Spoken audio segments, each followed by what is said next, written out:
An important and almost foundational part of this research study is the analysis of how stress affects the pregnant mouse, and if the antidepressant citalopram could somehow reduce or otherwise change these consequences. Therefore, Velasquez and colleagues developed 2 behavioral tests to understand how these factors interact. The 4 cohorts of these experiments were first the untreated group that received neither chronic unpredictable stress nor citalopram, so there was no manipulation within this group. The second group was subjected to CUS, or chronic unpredictable stress, without any citalopram. The third group was subjected to chronic unpredictable stress with citalopram. And finally, the last group only received the citalopram.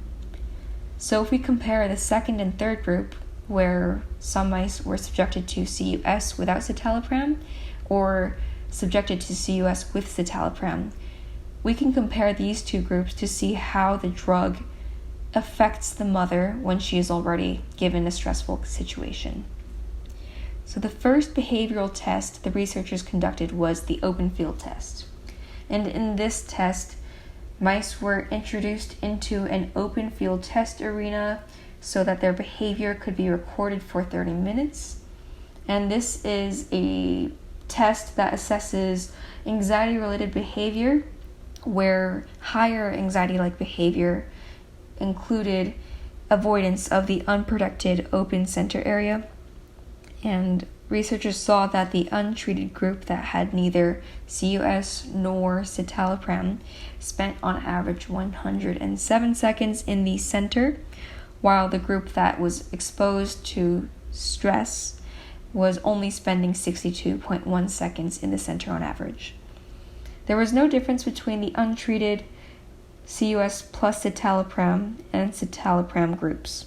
So we're seeing that only stress was observed to affect the mouse behavior from the open field test. The second behavioral test was the forced swim test that would put mice in glass cylinders filled halfway full with water, and the mice would spend 6 minutes in this system.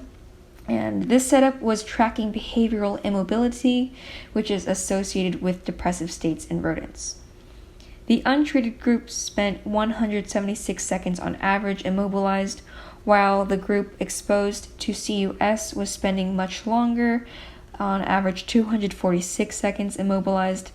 And finally, the group that was treated with CIT, or citalopram, was on average 137 seconds immobilized.